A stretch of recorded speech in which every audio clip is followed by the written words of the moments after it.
Hello, everybody. Good evening. It's so nice to see real people here. Some people I haven't seen in so long, and really, really lovely to say hello in person without masks on. Welcome to Spring Break 2022. It's been a while. We've had a bit of a hiatus, a COVID hiatus. We're all emerging now as the spring begins to blossom, and we have a real treat here this evening. As you know, Spring Break focuses on entrepreneurship, sustainability, innovation. You're here to see some new ideas.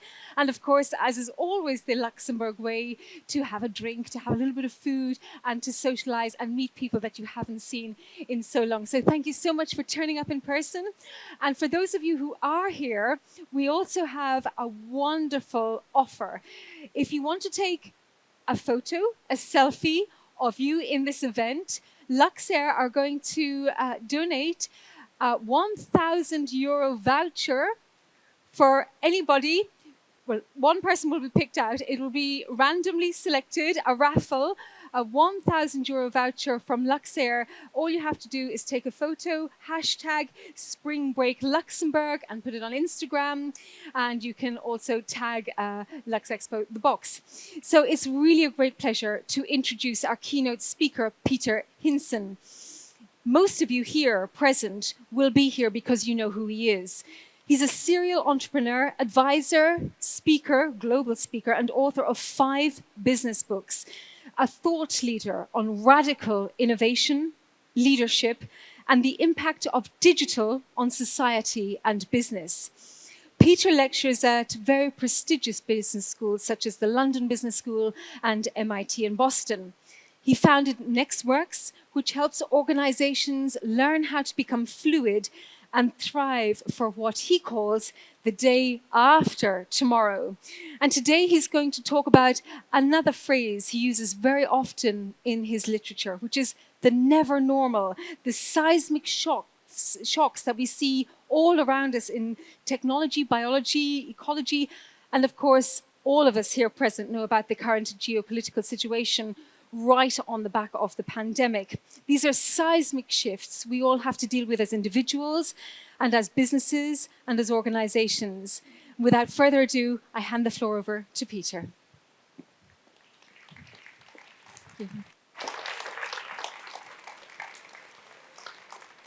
Thank you. Thank you very much. Really, really nice to be here at the Spring Break Festival and to talk about this never normal. I'll be talking for about 40 minutes, and then Lisa and I will do a little bit of a Q&A. Some of you actually submitted their questions, so thank you very much for that. But let me first maybe frame a little bit the conversation. And in order to do that, I have to frame myself first. I am a nerd. I am an old nerd. I remember this. When my children actually complain about the quality of the Wi-Fi, I show them things like this, and they have no idea what I'm talking about. But it's really, really nice to be out here, and as Lisa said, to see real people. For the last 2 years, I've been in this place. I bought a church 3 years ago where I live in Belgium. It was a church that I bought to actually house my Apple collection. I'm one of the largest Apple collectors in Europe. And for the last 2 years, I've been in my Apple chapel, doing webinars. And although I love, interacting on a screen, I think it is so much nicer to be here. And I'm certainly looking forward to meeting some of you after the talk.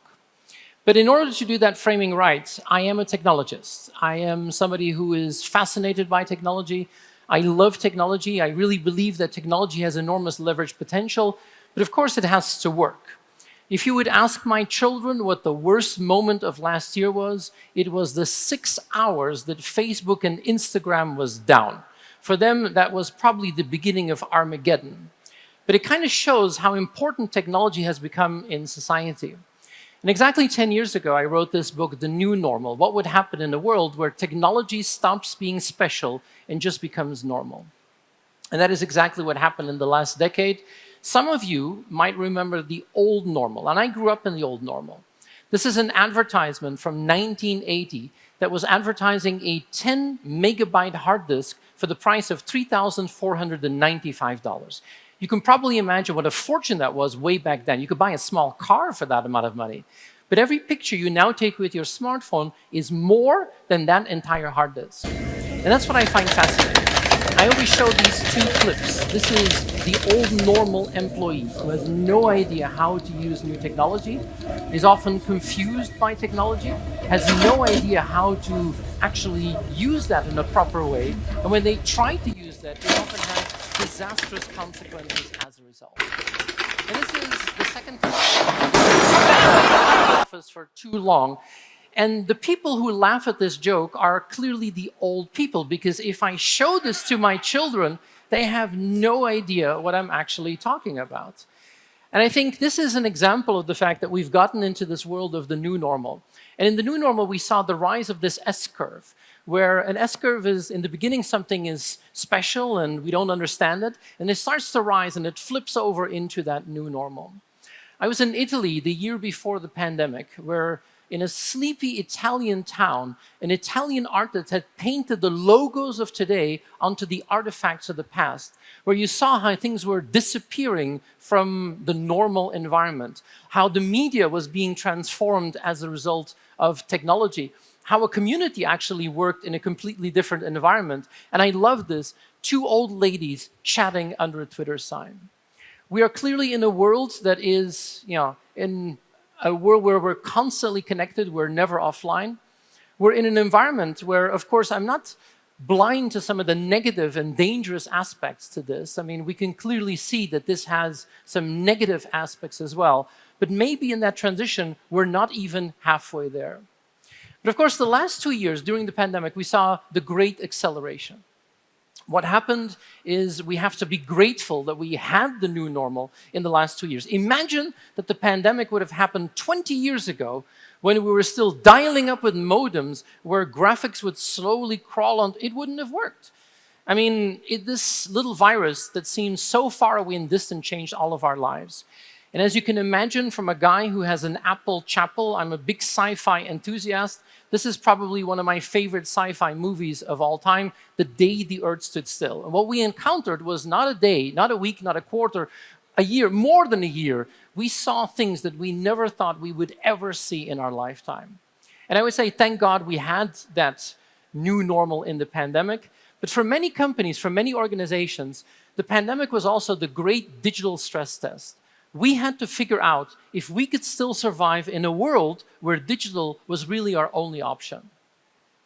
I don't know how you survived lockdown, but in my house with 2 teenage kids, there was a perfect correlation between the quality of the Wi-Fi signal in our house and my appreciation as a father. If the Wi-Fi was good, I was okay.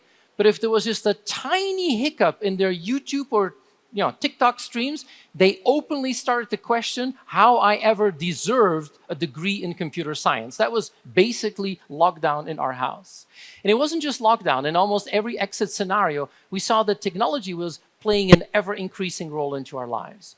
You've probably all seen this robot dog in a park in Singapore that was patrolling a park to see if people were actually respecting social distancing.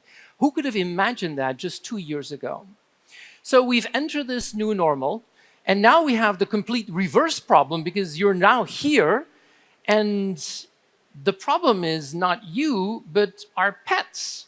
I mean, our dogs and cats who had a wonderful time for 2 years with their bosses always at home are now confused as hell.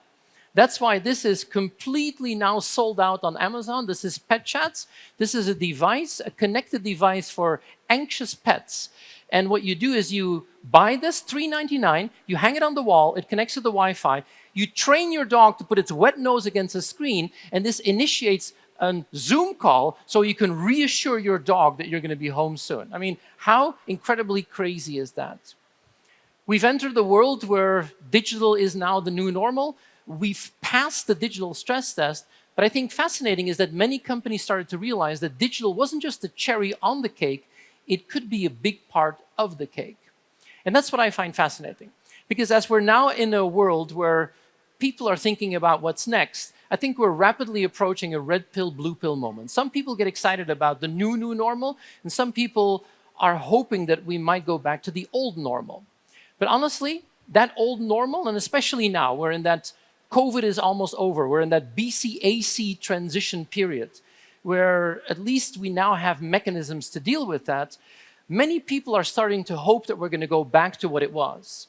But first of all, it might take longer. But more fundamentally, what if the old normal doesn't exist anymore? And that's what I would love to talk about this evening.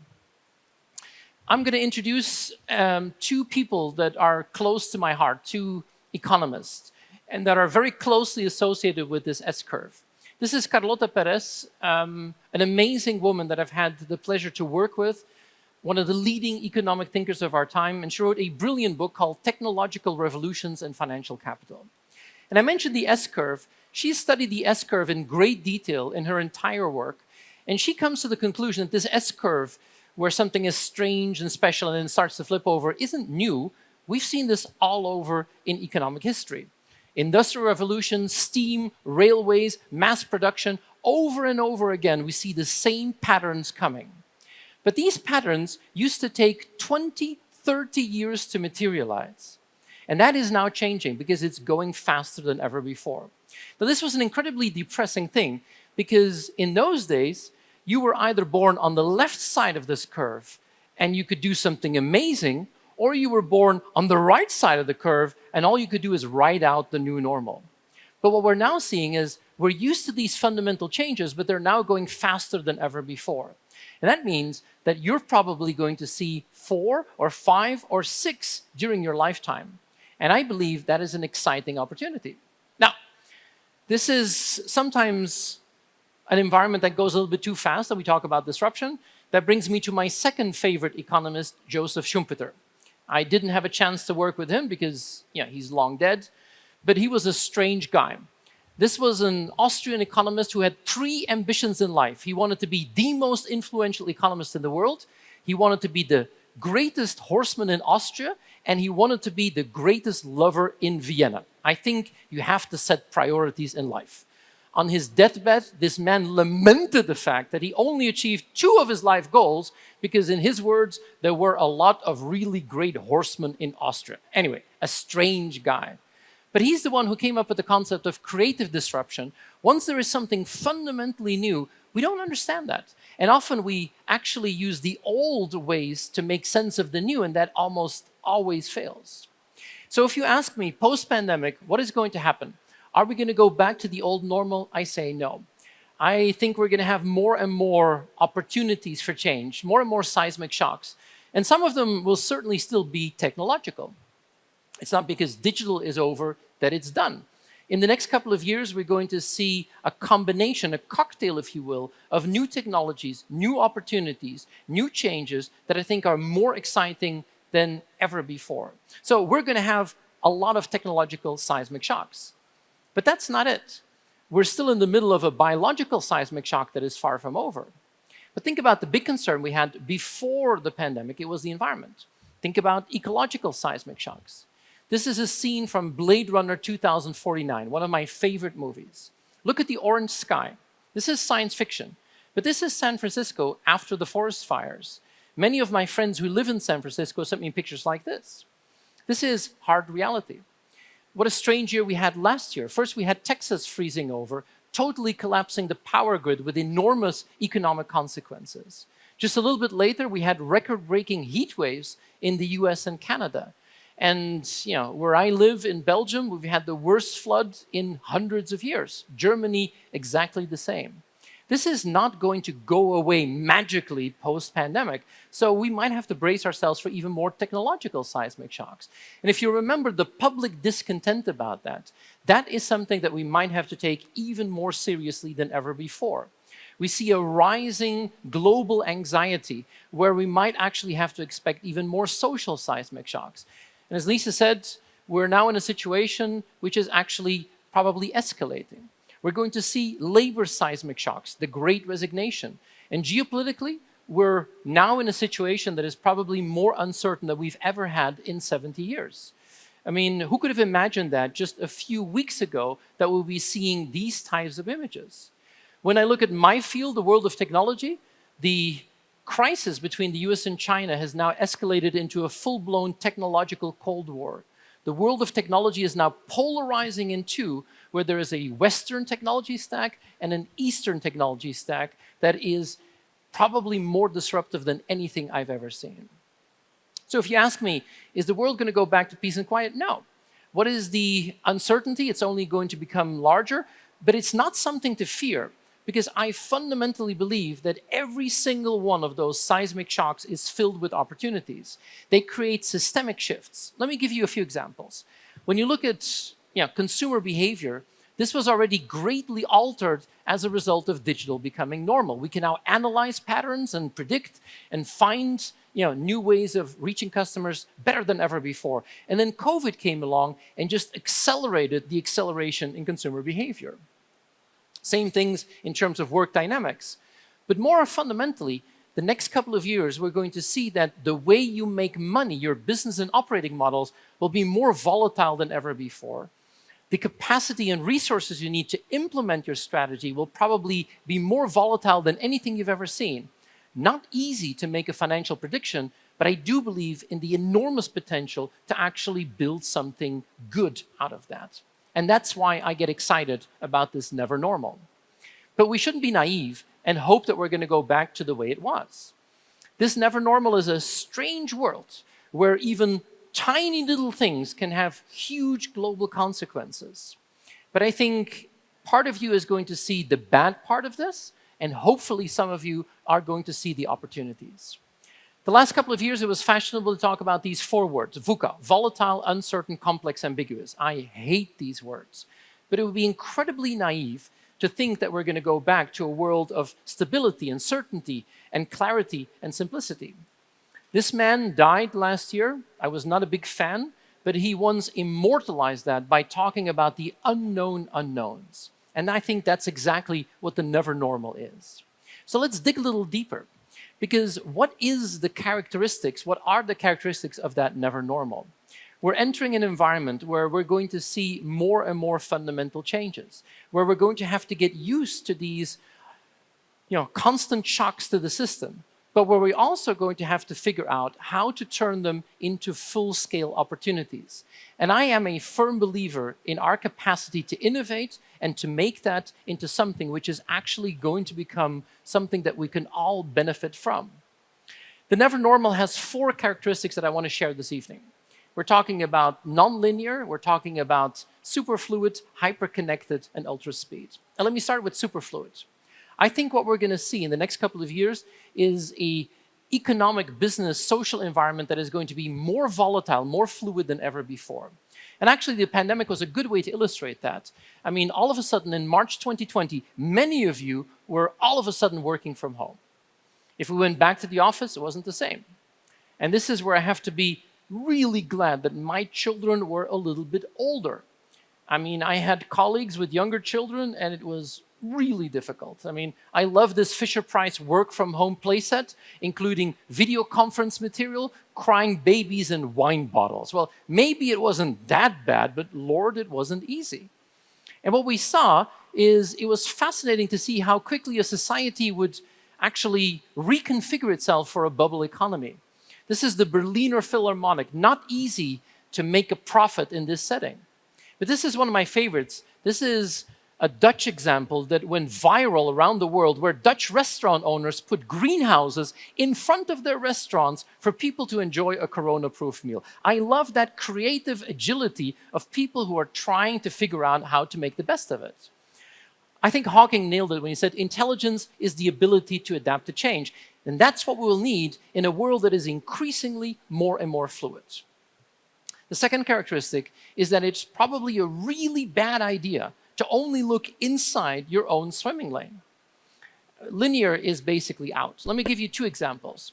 2 weeks ago, we had Sony, that makes televisions, that introduced their new car. This is a TV company that says, you know what, we're going to build a car. How difficult can it be? Just a bunch of connected screens on 4 wheels with a battery, right? At the same time, we had Toyota, a car manufacturer, that was giving us an update on what they call the woven city, a city of the future they're building in Japan, their vision of mobility where cars don't even function anymore. I mean, how incredibly crazy is that? You have a TV company building a car, You have a car company thinking about a world without cars. It means that we have to look outside of our swimming lanes. I remember when Amazon was a place where you could buy a book or a CD online. Now AWS, as you know, is the biggest cloud provider on the planet. Amazon, by the way, is almost the king of constantly looking outside of their swimming lanes. Look at what they did in full pandemic in the US when they launched Amazon Pharmacy, a complete direct way of bypassing the traditional pharmaceutical distribution. Amazon is constantly looking at ways to color outside of their lines. And that's what we will have to do in this never normal. Superfluid, non-linear. And the third characteristic is we don't live in a digital world. We live in an age of networks. We live in a world of connectivity where everything is connected to everything, where we have to figure out how to capture the information that flows onto these networks and monetize that the best we can. And a result of all of that is a world which is now evolving faster than we've ever seen in economic history. And the pandemic was a good way to show that. We had winners and losers. It was like the immortal book of Charles Dickens, A Tale of Two Cities. It's an amazing book, which I've never read, but people tell me it's an amazing book. Huh? But everybody knows the opening line, it's the best of times, it's the worst of times. It was great, and it was terrible for some people. This is maybe the strangest economic graph of the pandemic. At a certain moment, Zoom was worth more on the stock exchange than the combined market value of 7 of the largest airlines added up. I mean, the reason is very simple. At a certain moment, we just stopped flying. And then we saw the ripple effect of a connected economy. We stopped flying, the airlines need less planes. Well, Airbus scraps 15,000 jobs, they order less engines. Rolls-Royce scraps 9,000 jobs. We don't need rental cars, Hertz goes out of business. Those were the worst of times, but then we saw the best of times. I mean, we started to massively shop online, huge shift in consumer behavior, huge boost in e-commerce, huge boost in logistics, to the point that we now have the biggest global supply chain crisis ever. A few weeks ago, the CEO of Maersk, the largest shipping container company in the world, basically said, stop buying stuff because we can't ship it anymore. I mean, it shows that we're entering a world where we're now seeing the connectedness of all these elements. I believe the never normal is super fluid, non-linear, hyper-connected, and ultra-speed. You can say, well, that's kind of depressing, and I think I see it in a different light. I see it as brimming with opportunities. But what does it mean for a company? What does it mean for an organization? What does it mean for the individual? In my opinion, when you look at the complexity of that never normal, and where we have to constantly look outside of our swimming lanes, I believe that the skill spectrum we have inside our organizations is probably going to have to vastly expand if you want to be capable of looking outside of your boundaries.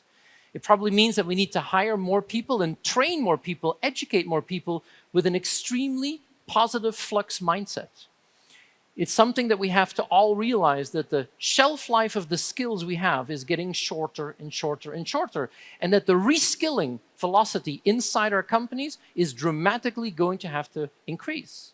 Digital isn't enough anymore. We have to think beyond digital. We have to maybe reimagine the structures inside our organizations. But one thing is clear, it's going to demand the ultimate when it comes to flexibility and adaptability. So the never normal is not a given. But it's not about technology. It's not even about innovation. It's really all about timing. I'm not going to bother you with too much theory this evening, but this is the cycle of life, the theory of optionality. Whatever you do in life, you follow a pattern like this. You start, you grow, you peak, and then you decline. And we all know that if you wait until the very last moment to think about the next thing, that's too late.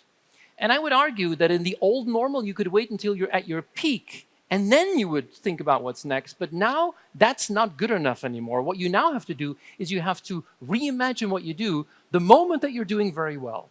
And that is incredibly counterintuitive, because when you're doing something that produces results, what do you want to do more than anything else? Just keep doing that. And I think that's the bias we will have to overcome. I believe that this is nothing new. I love what Peter Drucker once said: the greatest danger in times of turbulence is not the turbulence, but to act with yesterday's logic. And think about this in your business, your organization. How often are you using yesterday's logic to think about the future? People say, well, this is all magically going to be solved by data. Maybe, but data is more than just a technological challenge. Some of these new companies are really good at exploiting data. But the fundamental problem of understanding more and more information and turning that into actionable knowledge is not a trivial thing. It's not just something that can be solved magically by technology, but the recipe is really simple. If you want to connect the dots, you first have to collect the dots. I'm going to show you an example that is not politically correct, so I apologize, but I love this example. This happened the year before the pandemic. You might remember this, but in the island of Hawaii, a civil servant accidentally pressed on the wrong button on an alarm system, and every person on the island of Hawaii got this message on their phone saying, there's a nuclear missile that's going to hit the island and you're all going to die.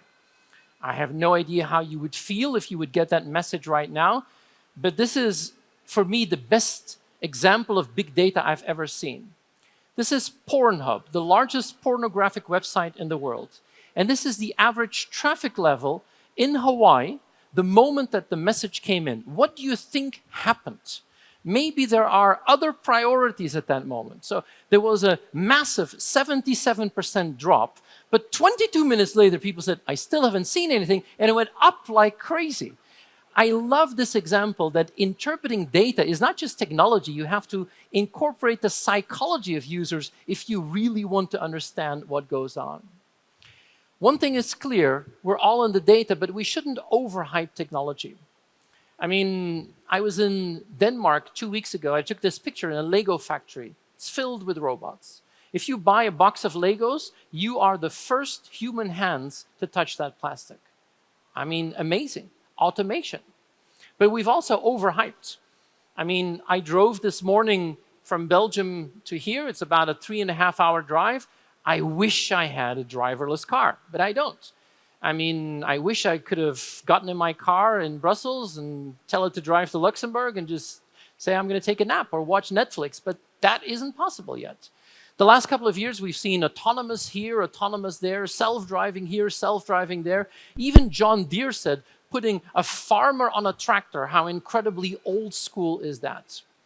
But I don't have a self-driving car. As a matter of fact, I think we all have a little bit of a hangover effect. I mean, Peter Thiel said it beautifully. We wanted flying cars, but we got 140 characters.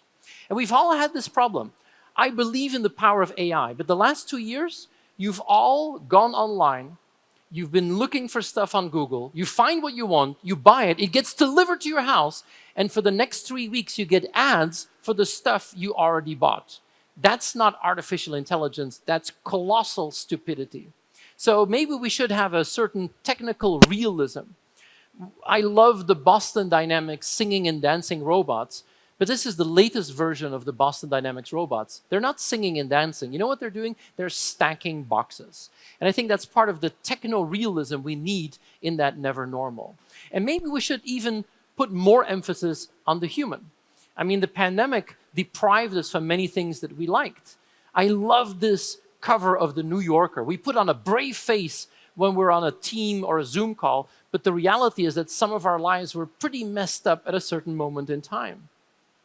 Maybe we have to rethink what we do, refine that balance, and marry the never normal with that human at the very heart. But make no mistake, we're going to see roller coaster patterns.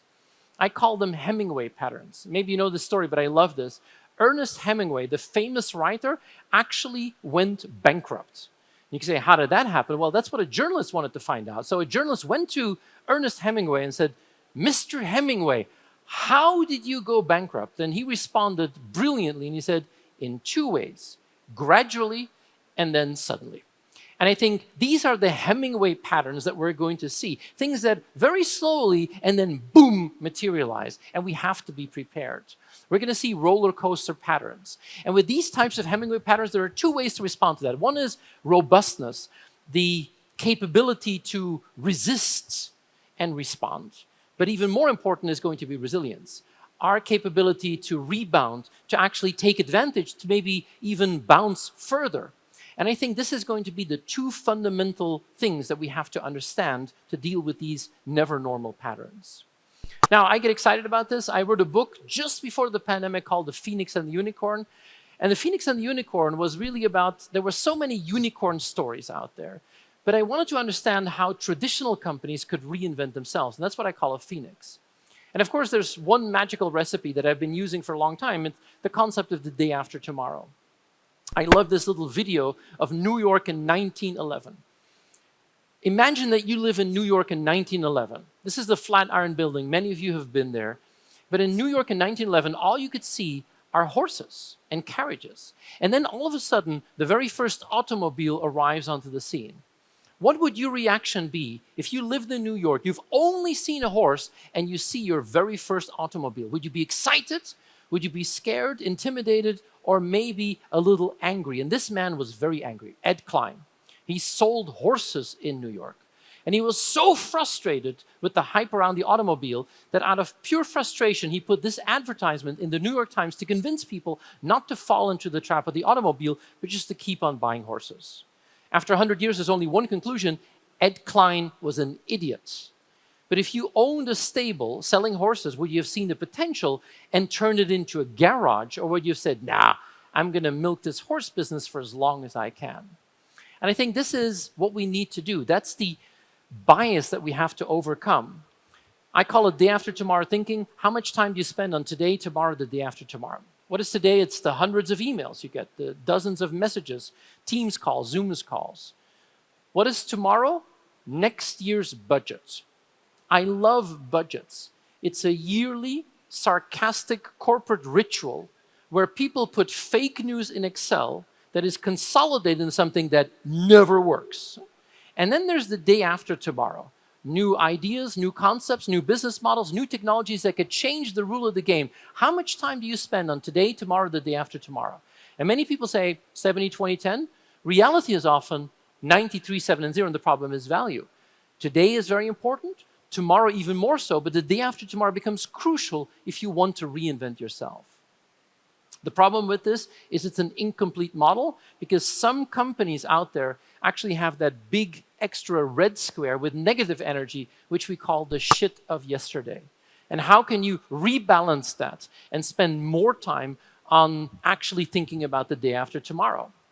And that inspired me to write that book, The Phoenix and the Unicorn, because we now see sectors where there is a lot of new energy, new players, new platforms, unicorns that are changing the game, but you also see traditional companies reinventing themselves. Look at the world of retail. I mean, retail is changing in front of our very eyes, not because of technology, but because of changing consumer behavior.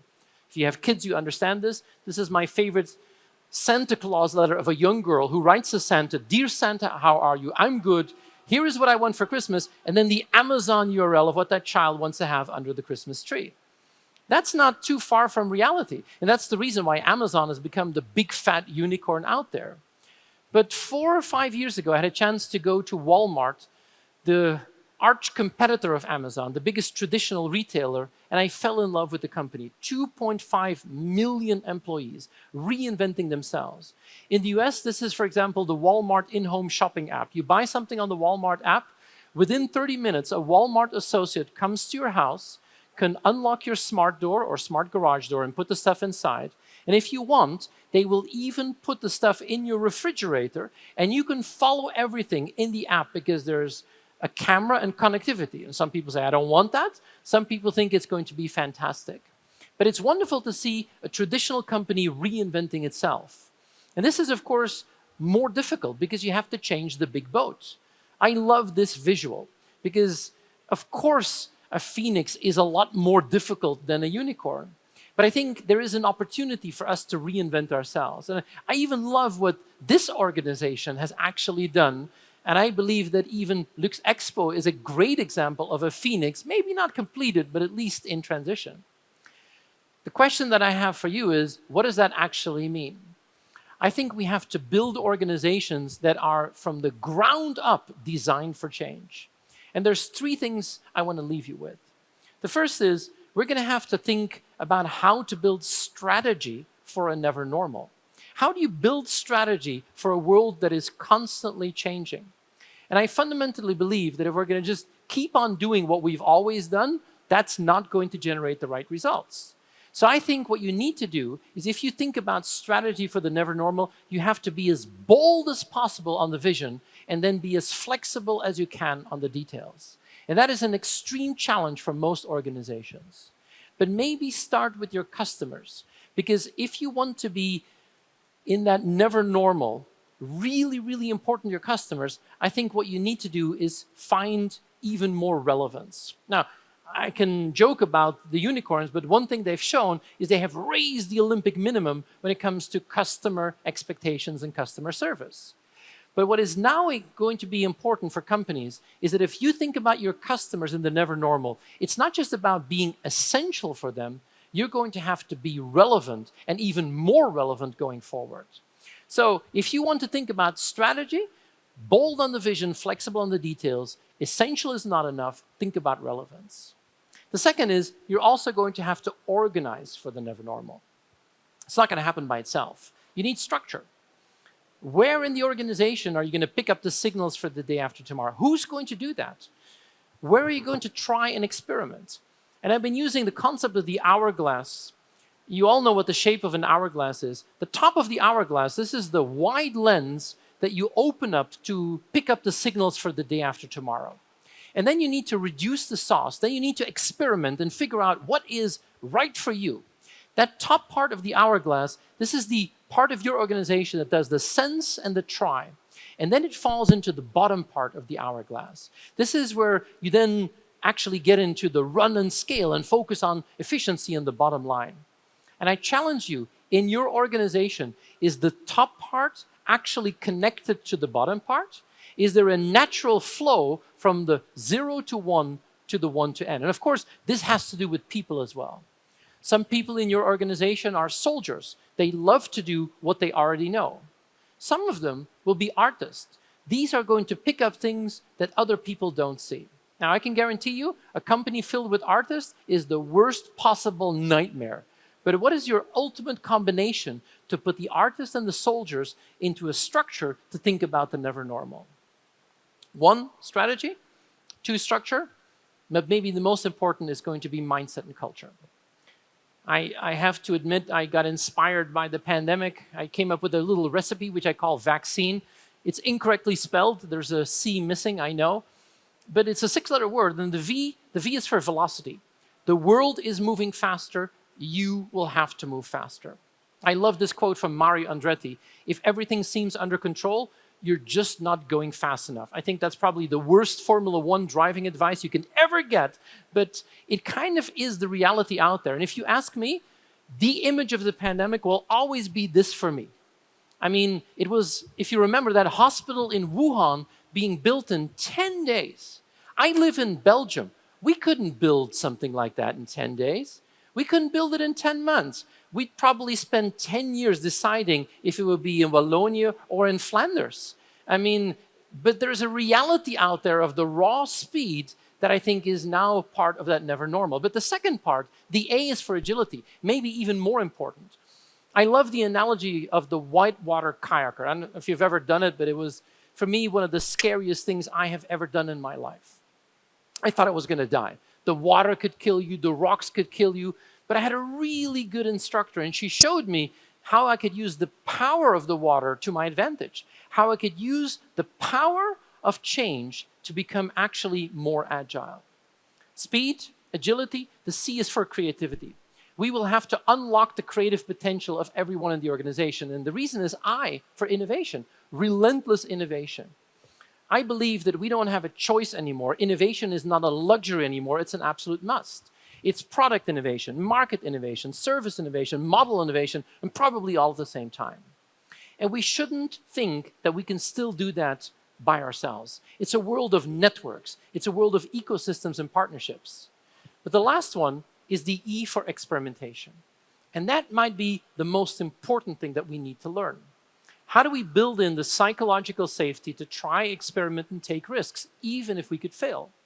I love what Mandela said, I never fail, I either win or learn. Easy to put that on a slide, difficult to put it into practice, but I can guarantee you, if you want to lower If you want to increase innovation in your organization, you will have to lower the cost of failure.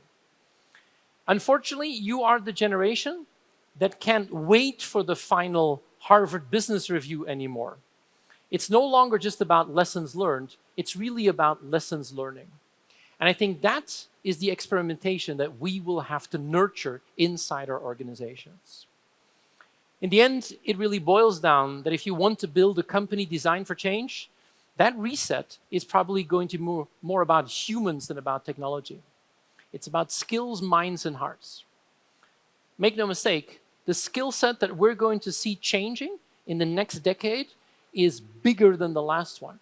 We're going to see a cocktail of new technologies, new opportunities. Reskilling is going to have to be a top priority for every organization. But maybe even more important is mindset. How do we build an organization where people are passionately curious about the day after tomorrow, where they're endlessly open-minded to think about the never normal, where they're forcefully resilient and vigorously creative? And I believe that if you really want to build a workforce that believes in that, it's going to be about the heart set, the engagement more than anything else, because the challenges are quite real out there. So in conclusion, if you ask me, I get excited about this because we can actually make a difference. I get inspired by this never normal, but I'm sure there will still be a number of you out there who just don't see it, who just don't feel that they're empowered by these types of menacing situations. For me, the number one thing that I fear is that people think that they can't actually do something about it. And I believe we can make an impact. Let me end with these two footsteps. They're close to my heart. What you see on the left is a beach in North Carolina in 1903, where two bicycle repairmen with spare parts from their bicycle shop came together and built something that allowed humans to fly for the very first time. And what you see on the right is the year that I was born. I was born in 1969, where we actually put Neil Armstrong on the moon. Between that sandy beach in Kitty Hawk, North Carolina in 1903 and 1969 is only 66 years in between. That's it, with 2 world wars. So if you complain about the never normal, think about what we can achieve in our lifetime. I would hate to think that the pinnacle of human achievement is that we put our brightest minds on the planet together to build a global platform to like cat videos. That shouldn't be our ending, crowning achievement, or that we can bring back disco singers from the 1960s into virtual reality. I believe we have an enormous opportunity, but we will have to turn this all the way to 11. I can only say the future is here, and I'm going to end with my favorite quote from Maya Angelou. If you're always trying to be normal, you will never know how truly amazing you can be. I wish you the very best in the never normal. Thank you very much.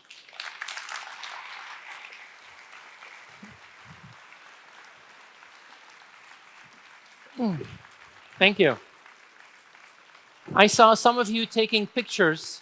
What I will do is I will share a PDF of all my slides. I'm sure Lux Expo can facilitate that, but more than happy to do that.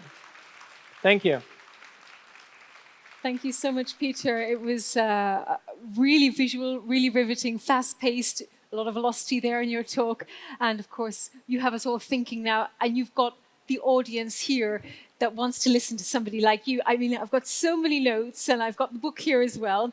But I just wanted to ask you really, what is normal? Is it the Carlota Perez S-curve where we sit in the middle? Is that normal? Where are we right now? I mean, normal depends on what context you're putting it in. So to you, what is normal? Well, I think when I wrote that book, The New Normal, I wanted to understand if there was one defining thing that would fundamentally change the game. And then after I wrote the book, I thought, okay, what's the new normal? So I thought, well, cloud is the new normal, or mobile is the new normal, or agile. And then I stopped actually trying to put that into one word. And then I thought, it's probably the new normal's plural. It's a combination. But in the end, I think what we need to do is constantly be alert And that's why I think that never normal is a better way to phrase that. And I think it's the realization that it's never going to be status quo anymore.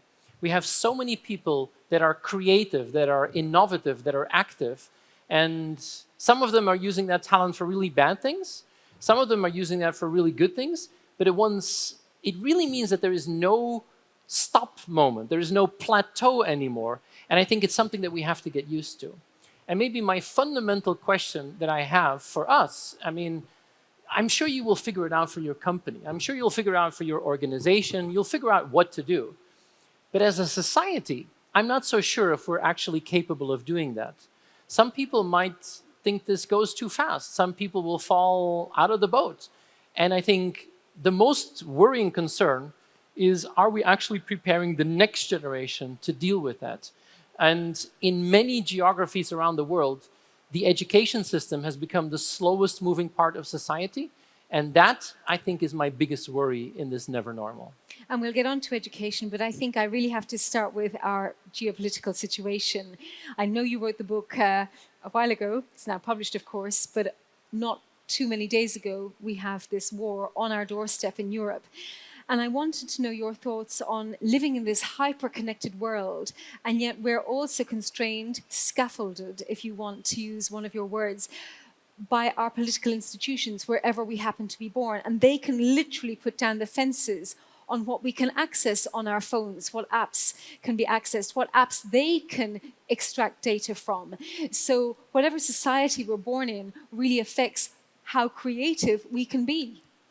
Absolutely. And you know, just a couple of comments on that. And I think in a strange way, you know, what is happening right now is almost a perfect illustration of how difficult that never normal can actually be.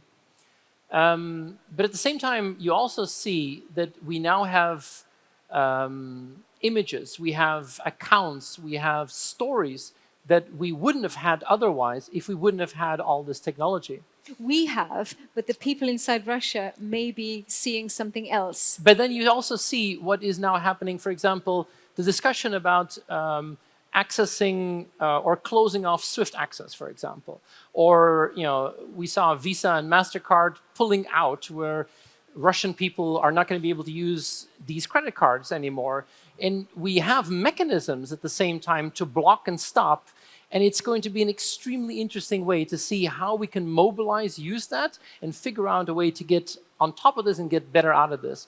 I'm not an absolute optimist at this moment. I have to say, and I think this is shared by many of you, the Ukraine crisis actually hits me harder as an individual than COVID did in 2 years. And the reason is COVID was something where we were fighting against something, but we were fighting together. And we were fighting against something that was an abstract thing. Now we have basically one person or a small group of people who are screwing it up for the rest of us, and that makes us feel incredibly powerless. So I have to say, and it's probably shared by many, it affects me more than the whole COVID of 2 years. Yeah, and it triggers so many things. We're all being hit by the energy issues, for instance. But I also wanted to think about that situation when it comes to many of the companies that you mention in this book. Many of the companies that one would aspire to becoming would be a global company with great reach. We've seen a lot of companies now pulling out of Russia, but we also have companies like car companies, for instance, where you have parts manufactured in one place, another part manufactured in another place. Now, how, with all of the companies that you meet and all of the teaching that you do, how should one think about that? Well, one of the consequences that happened post-COVID, and I think is now going to be only accelerated by Ukraine, is that the way that companies have been thinking about their supply chains is completely different. We used to really just think about where is the lowest possible cost to produce that particular part, and we would source from that. COVID showed us that that was not a good idea. Ukraine shows it's a horrible idea. But even look at the tensions I talked about, you know, geopolitically between China and the US, the chip crisis at this moment. I mean, if you look at a company like BMW, BMW is having massive troubles producing their cars because they can't source the batteries, they can't source the chips, they can't source the sensors. And it shows that the rethinking of resilient supply chains is going to be one of the top priorities of every organization. And that means that our old ideas of globalization won't work anymore. And I think we're going to see a really interesting geopolitical play on this. Geopolitics used to be somewhat of a hobby of the chairman of the board who would, with a brandy, talk about what happens in the world. Now it's dead center in the operational strategy in every organization. And I wanted to move on. You mentioned China. That makes me think of Jack Ma and something that he has said, to paraphrase what he said, is that when he gets university graduates, he has to retrain them. And that's right on a par with what you're saying about education. And you've emphasized it repeatedly. Our education system across the world is too slow. It's not teaching the right things. People have to memorize too many things.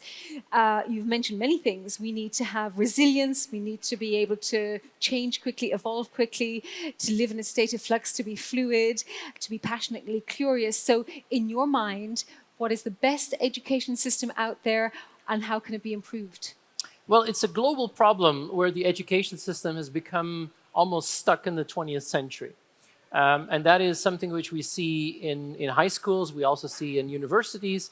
And I think there is not a lack of understanding that we need to change that, but there's just a complexity that these are very slow-moving machines to actually get into a higher gear. This means that at this moment, I think if you're a parent, there is a pretty important role that you play to maybe help your kids, maybe overcome that challenge. What do you do? Well, I mean, one of the things is we've always encouraged our kids to be incredibly curious. I think that is maybe the number one characteristic that I wanted to really give to our kids. Because if they lose their curiosity, then they're never going to be able to kindle their passion. So for us, curiosity was the very first thing. So we always made sure that there were plenty of things that they could get triggered by. And of course, I'm a technologist. I have a lab at home that is filled with oscilloscopes and soldering irons, and there was always Raspberry Pis, and and if your kids see you playing with that and being curious yourself, it's actually quite simple for them to take up that challenge as well. But it's something where I fundamentally believe that in many cases, we now as parents have to supplement that because they're often not getting enough of that in the traditional educational system. When you talk about home, I think about various things in my home, and I loved some of the visuals you used as well. And I made a note of your pet chats because I got a sold out. I got a COVID dog, and separation anxiety is something that actually does happen now in animals because so many people were working from home. So that struck a nerve with me. But also then moving on to Boston Dynamics and the robot dog, you showed the clip from Singapore. And that made me think about the way in which technology is used and the fact that we don't have many laws in place right now, and that technology is moving much faster than the education or the legal framework, and we certainly don't have global legal frameworks. And so different cultures will use these technologies in different ways. So I can imagine the robot dog would not have been used like that in Boston, but you showed us a clip from Singapore. Yeah, so absolutely. So there is a cultural almost difference in how we are open-minded to some of these technologies. And the same type of technology is going to be seen as a very normal thing to use in some countries and seen as a complete invasion of privacy in others, for example. I do think that it's not just a geographical thing, it's also sometimes maybe even an age thing. And I suffer from that as well. I'm a cyclist. I remember a few years ago, my brother-in-law is much younger than me. And I was Gmailing my friend because we wanted to go to Tenerife to do a cycling trip on the Teide volcano. And we're mailing each other. And the next day, I get a targeted advertisement from Google for a promotion on a sports hotel in Tenerife for exactly the week that we have been discussing on Gmail. And they were even throwing in a carbon bike for me to use that I have been dying to use. And my first reaction was, yikes! What an invasion of privacy. So I was telling this at the dinner table, and my brother-in-law says, God, you're such an old fart. Google just saved you 4 hours of looking for that hotel. Instead of being grateful, you're complaining about your invasion of privacy. So I think this is where a lot of these boundaries are actually quite fluid. And I think what we're going to need to do is figure out how to deal with those fluid boundaries that are getting more and more, I think, open-minded. But there is, I think, some of the challenges with technology. I mean, look at, for example, genetics. What I do in my field is relatively harmless. I mean, you can complain about the fact that Alexa might pick up some of your wishes and do something with that. So what? But when you take it to the next level, genetics, for example, that becomes much more interesting. And have you had your genome tested? Yeah. Did you find anything interesting about yourself? A little bit of Spanish heritage. A little bit of Spanish heritage. Well, yeah. I mean, that is just relatively harmless, right? I mean, where do you come from? From the Spanish Armada invasion into Ireland. But if you think about, the capabilities of you becoming ill at a certain moment in time, that is something that, I wanted to know. So I did that. I did a 23andMe, and I've done now a full genome testing. But, I have a 22-year-old daughter. She just has a new boyfriend. And before they really commit, I'd like to offer him the opportunity to do a full genome testing. I mean, these are the kind of conversations we're going to have more and more in the next couple of years that are going to be much more than, liking cat videos. So I think those boundaries that we're setting are getting more interesting every single year. That's really interesting. I was going to ask you what your view on GDPR is. Well, I think GDPR is one of the worst mistakes we've ever made in Europe. And the reason is that the whole idea of protecting privacy is brilliant. What came out of that is shit. I mean, excuse my language. I mean, how many years has it been since GDPR? We're still clicking on consent forms where we have no idea what we're actually approving. And I think the only people that made tons of money are the lawyers. But actually, it didn't really improve the privacy of individuals. And I think that's the kind of lawmaking that we have to really rethink if we want to make a difference. There's a new legislation coming on AI in Europe that is going to be very interesting to watch.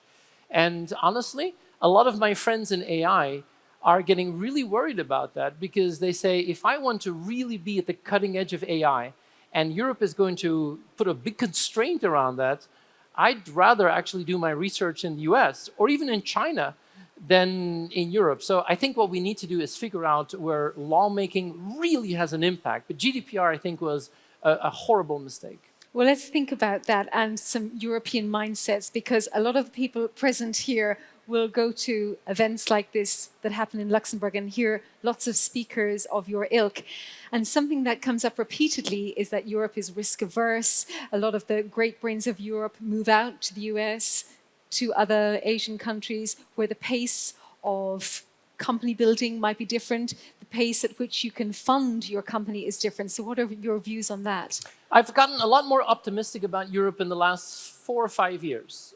If you would have asked me that question 5 years ago, at that moment I was really depressed, because if I would go to Boston, or I would go to San Francisco and go to really cutting edge companies, and I would see the people that work there in research, they were Dutch, they were French, they were Italian, they were German, they were Luxembourg. And when you ask these people, would you ever consider going back to Europe? They said, not unless there is a bone to chew on. And they didn't feel that there was enough happening. I think the last 5 years we've seen a big shift. I mean, we started to feel more proud about ourselves as Europeans. We've seen new companies come up. We've seen a number of really spectacular companies rise, unicorns that are proud to be European now. And I think that's what we need to nurture even more. I mean, we have brilliant potential. We have extremely creative people. We have spectacular talent. And I think if we celebrate our heroes more in Europe, and if we continue on this pace, I think we can really turn a corner. And that's what we will have to do. Mm-hmm. But it's something which is changing all the time. I remember when I started teaching at MIT 5 years ago, our smartest students at MIT are Chinese, by far, have been for a long time. 5 years ago, they probably couldn't wait to get their degree, move to California, and become rich. And then all of a sudden, they were all going back to China because they felt that there was something there that was burning, that was fueling, that was growing spectacularly, The last 2 years haven't been easy, but I think what we're beginning to see is this is constantly changing. So it's not fixed in stone that all the really exciting things happen in Silicon Valley. I think we should be more proud of ourselves as Europeans, and that's why I am absolutely more positive than I was 5 years ago. When you talk about the intake at MIT having extremely strong Chinese students, for instance, and I've heard that also from Cambridge and Oxford as well, they could fill their engineering departments just there, but they have to, change the quotas a little bit. But their system of education is extremely tough from a very young age. And just to move backwards to what we were saying about education, do you therefore think they are providing the best education for people to fit what MIT wants of students? Well, it's a good question, but in a strange way, it's a numbers game. To give you an idea, the amount of engineering graduates in China is 5.7 million a year. So every year, 5.7 million Chinese get an engineering degree every single year. You know what that is in the US? It's 480,000. So if you want to win a technological race, which is happening right now, those are basically your base ingredients. It's a numbers game. And I think we have to, certainly in Europe, make sure that we keep exciting young people to take up challenges in science, technology, engineering, mathematics, biochemistry. We're going to need that tremendously in the next couple of decades to actually still be relevant as a continent. And I think that's what we need to stimulate. So I understand the question, but it's really a numbers game, I think, primarily in the first place. Actually, just thinking about one of the Chinese companies that you mentioned in your book, which I thought was a fantastic idea, and you've worked with them, iCarbon X. They aim to keep their customers' quality of life as high as possible and for as long as possible. And they do this, one way is when you go to the toilet, they will check your stool every time, keep records, and keep track of your body health. That's extraordinary. You wouldn't be able to sell that in Europe, I think. Yeah, I think nobody would buy that. No? No, not yet, maybe. Yeah, I mean, it's extraordinary. And another quote that I have on your section on milk, a milk company you dealt with. Consumer attitudes change faster than consumer behaviors. Well, the milk example is an interesting one. So it was about 3 years ago, I think. I was getting a phone call from one of the largest dairy companies in the world. I won't mention the name. I'm not allowed to tell that, but it was one of the top 3. And I had a chance to do a session with the board of directors. And I thought, wow, cool. And I said, what do you want to talk about? They said, disruption. I said, yes, that's what I love to talk about. So the week before I meet them, it's a board of 14 people. I get a call from the secretary of the board, and we're prepping the meeting. And the secretary says, okay, we're going to see the 14 board members. I said, what are your top 3 priorities? And he said, well, 1 milk, 2 cheese, and 3 yogurt. And I put down the phone and thought, what the hell am I going to do? They want to talk about disruption and milk, cheese, and yogurt. So I panicked, and I called up a friend of mine who runs a venture capital fund on the future of food based in Silicon Valley. And he said, you should check out this company. It's called Perfect Day. And it's a company, a startup in Silicon Valley that makes synthetic milk. And you should check out their website. Their website is fantastic. They have an amazing copywriter. They said, join the movement, a better hoof print. It was a really, really cool website. And they make synthetic milk, which is basically fermentation. On their website, it says cow, old model, new model fermentation. And they're not a small company anymore. They got now more than $170 million in venture capital. They teamed up with one of the biggest nutrient companies in the world. They're producing synthetic milk like crazy. And I showed this to the board of directors of this milk company, and half of them said, wow, that's amazing. We should buy these guys. We should fly to San Francisco right now. If that's what the customers want, that's what we'll do. And the other half said, no, we are 8th generation cow farmers. It starts with the cow, it ends with the cow. And it was a really good way to actually frame that discussion. And I've been starting to use that because I don't know which company you work with, but in your board of directors, which one are excited about the day after tomorrow and which part of your board is actually trying to milk that cow for the 9th generation. And I think it was a wonderful way to actually phrase that discussion. Yeah, and another lovely quote I liked was from Jack Welch, the famous GE boss, who said that bureaucracies love to focus inward. It's not that they dislike customers, they just don't find them as interesting as themselves. Well, I mean, I don't know about you, but as I said, I'm 52. When I was growing up, I wanted to be Jack Welch. When I was studying, I thought Jack Welch was the most amazing person that you could aspire to be. In hindsight, he was a really good manager of the 20th century. I don't think he would have survived in this century. And that quote, in a way, is maybe an example of that. And I think what we need to do now is actually find a way of leading companies and creating leaders that are not the Jack Welches of this world. Unfortunately, we don't actually have the good mechanisms to do that. I've been teaching at London Business School for almost 10 years now. I do a lot of the custom education, which is fun because you can work with companies. Sometimes they let me teach at the MBA program, and that's always a disaster because if I teach at the MBA class at London Business School, the first thing I say is, amazing to be here. I think it's wonderful that you've chosen the best education for the previous century. And that's the reality because most MBA programs today are actually really about a lot of the stuff that you needed in the last century. But a lot of the complexities now of the never normal, that VUCA environment, that type of leadership is we haven't figured out how to really train that next generation of leaders yet. And that means that I think we're going to probably have to figure it out collectively or maybe rethink the opportunities to train that next generation of leaders. But Jack Welch, unfortunately, was an icon of the past. Yeah, and you wrote very eloquently about his successor as well and the difficulties he had to face where he came in at that moment in history. But you can read the book to find out more details on that. Another theme of your book is that we're living in customer-centric times. It's not about the company, it's not about what the company wants, it's focusing on the customer, heavily dependent on social media, communication goes both ways.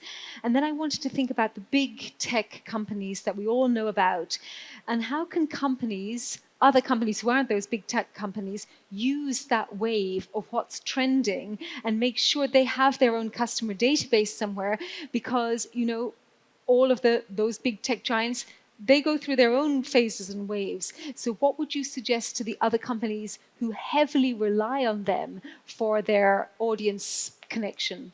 Well, I mean, one of the nice things that we've seen in the last couple of years is that most companies out there have really transformed the way they think about their customers. I mean, marketing departments now in most companies are radically different than they were 10 years ago. If I would walk into a marketing department 10 years ago, I mean, a lot of it was gut feeling. But now you have data at the core, you have data scientists, you have data analysts. I mean, I think we have seen a tremendous step up in marketing departments. Unfortunately, I think the problem is not there. I think the problem is that in many organizations, the other points that are now failing is, for example, HR. I mean, HR is often the weak point in most companies today. And I believe that if you walk into an HR department today and 10 years from now, they will have to do the same shift as marketing did. Put data at the very heart, understand how to really leverage the power of information. Because at this moment, HR is almost stuck in the last century. Have you dealt with any companies or organizations who have really buoyant HR departments? I've seen companies now that are really trying to use the power of information to completely revolutionize the power of HR. From simple things like understanding what behavior are in buildings, to understanding how employees can actually be motivated better, who to connect in a company because they're actually working on similar problems. We're still scratching the surface there, but at least I see a lot of companies that are really trying to rejuvenate HR.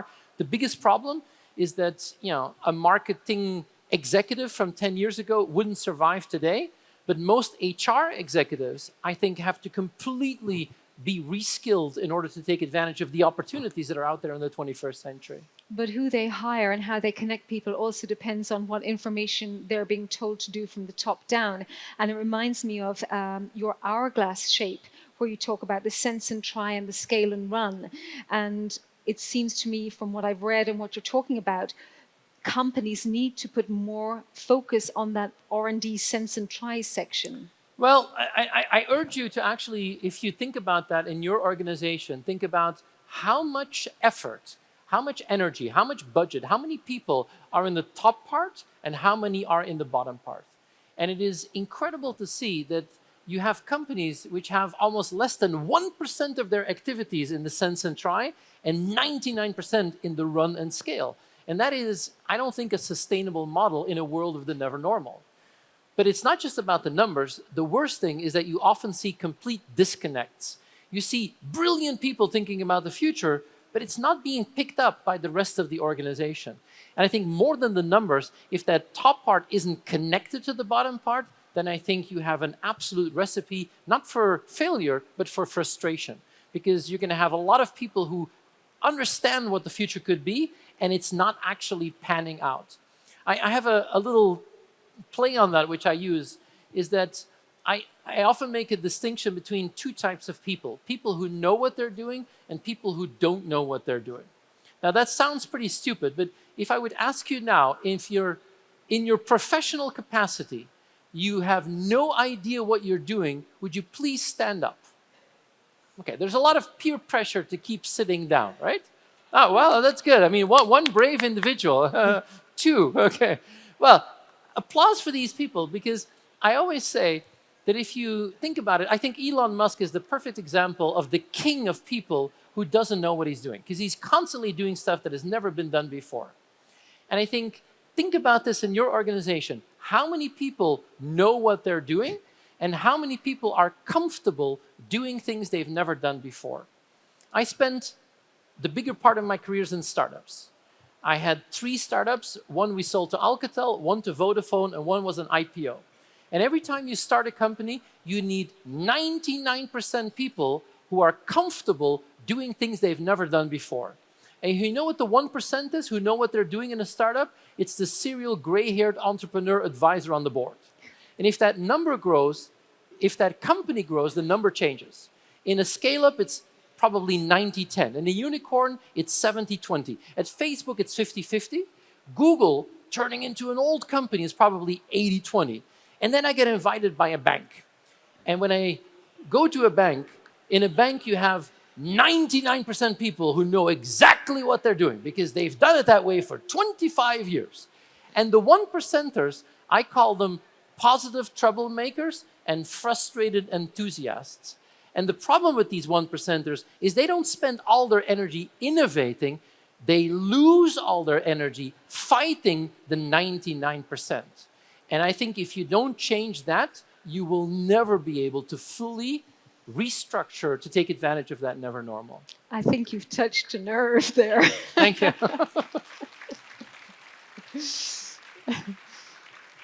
We have quite a few finance people sitting in the audience there. Well, talking of the audience, many of you sent in your questions, and I've got a handful here that I'm going to read to you now. So, first question, they're all anonymous. It's probable that our education system won't adapt to the modern world changes effectively and fast enough. You've already half answered this. Assuming this context, what are the ways you see modern teachers operating in the next decade when they want to do it independently of our school system, for instance, creating digital educational content? Do you see an opportunity for teachers and educators beyond the classical social media marketing path? I think I do, but I know how difficult and complex it can be for people in the educational system to actually do that on their own. One of the nicest things I've seen is I've seen now a number of educational institutions doing almost a tabula rasa of the curriculum and rethinking what the curriculum should be to actually be relevant for the 21st century. I've seen a couple of schools in the US do that, a couple of schools in Europe do that, and that's what I get excited about. And I think the question is right on. We have to go beyond just the obvious and the more social media marketing. But I think we're now living in a world where we have such amazing content digitally available. Let's leverage that and use the power of educators to really guide people through that. We're still in the very early stages of that. And the worst thing is that post-pandemic, we would take the education system back to what it was in the old normal. I think that's a mistake that we all have to avoid because that would be disastrous. And just to add to that, I've literally come today off the back of interviewing another very interesting person called Tom Fletcher, who wrote another very interesting book, and he visited the children of the Silicon Valley tech giants in Silicon Valley because he was curious how they were being educated. And the main takeaway was that they use technology as a tool, but it doesn't rule their lives. And it is the curiosity that is the most important. But a very interesting case there. If you're interested in that matter, check out the Nueva School. The Nueva School, I think, is one of those things that are happening in Silicon Valley that I think is fundamentally changing the whole curriculum approach to that. It's an experiment project. It's an elite type of outfit, but what they're doing in terms of completely rethinking curriculum, I think is a great example of what could happen. Mm-hmm. Second question from our audience members. How do you see the relationship between meaningfully keeping your teams engaged and such process for a company of rethinking itself in cycles? And what is your view on how mission and or vision statements need to be defined or adjusted for that matter? The activity may evolve, but not the purpose, for example, Apple.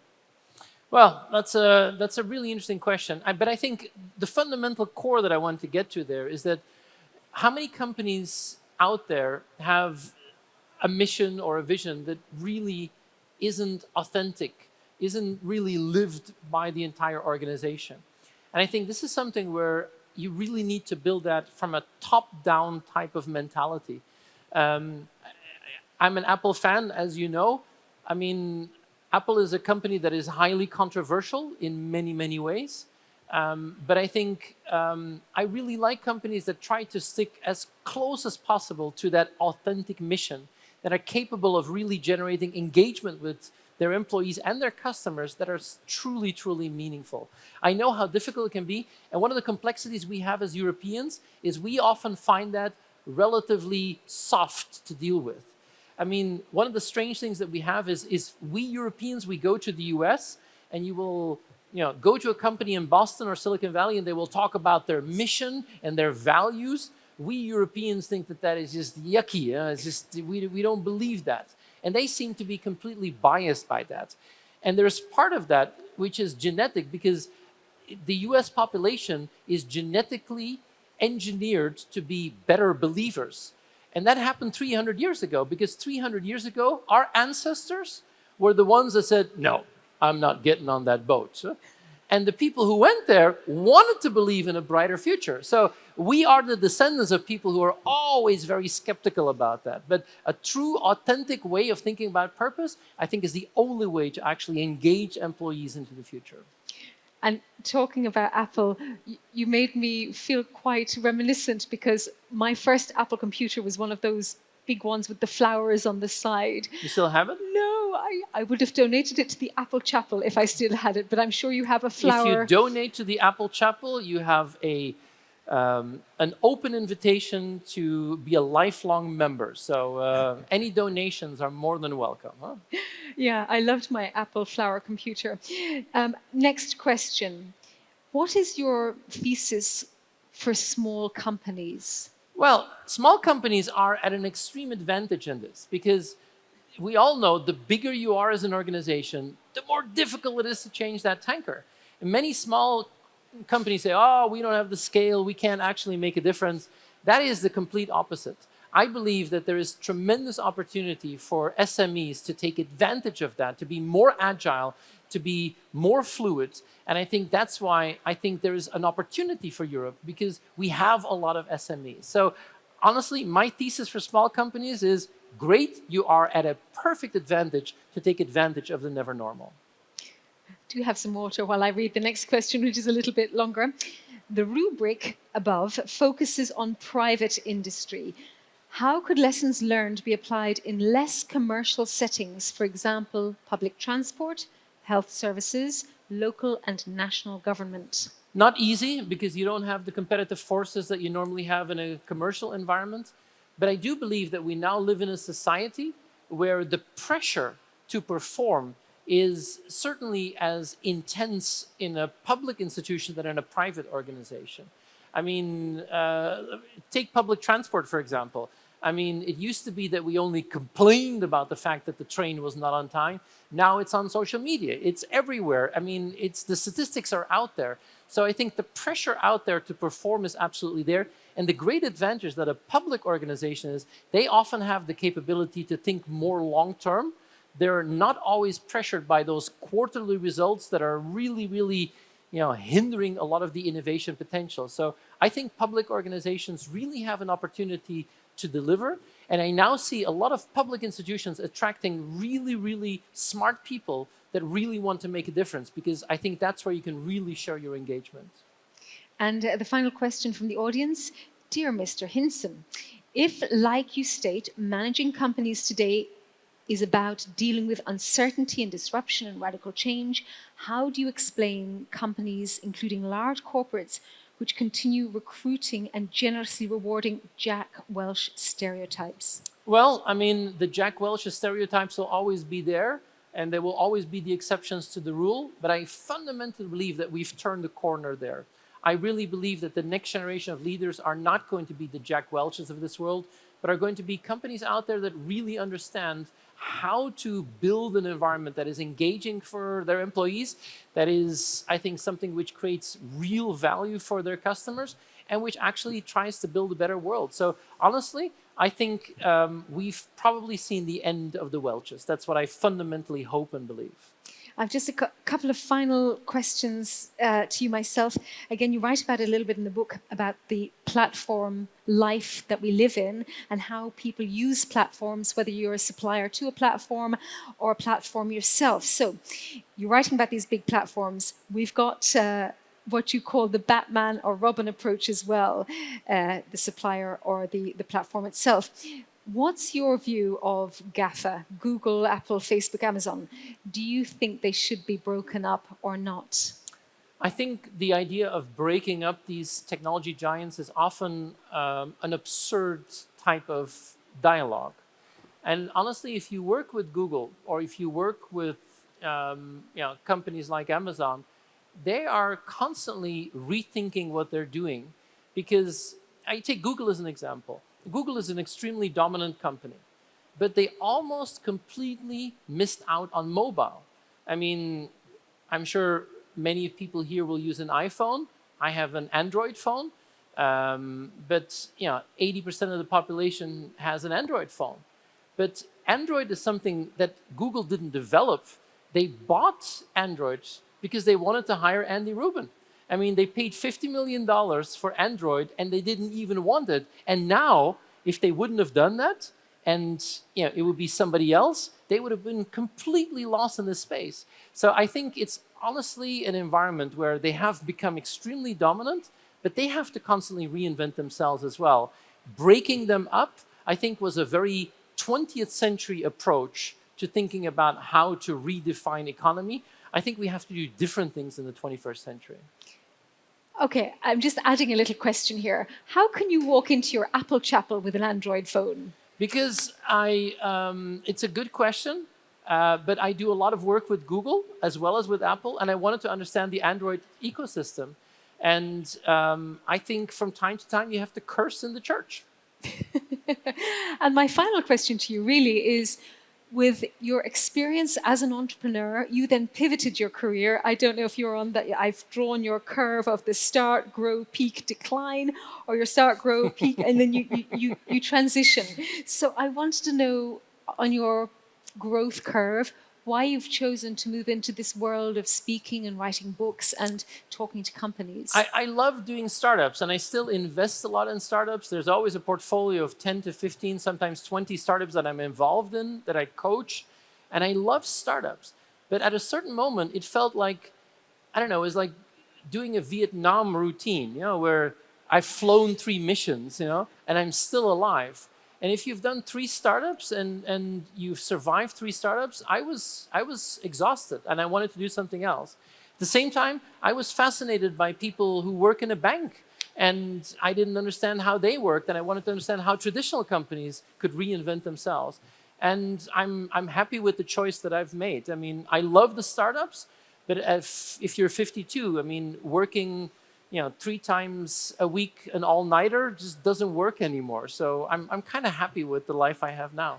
I'm sure your family are as well. But speaking of all-nighters, there is a party here tonight which will go until 3 a.m., I'm told. I'm afraid, yeah, my body clock doesn't really manage that either. But for those of you who missed the party scene, there is a party here. Thank you so much, Peter. My pleasure. I think he deserves another Thank round you of very applause. much. Very nice to meet you all. Thank you. Thank you, Lisa. Thank you. You all get your chance to speak to him now. There is a networking cocktail. The drinks are just behind you there in absolute pure Luxembourg fashion. The Cremant is there.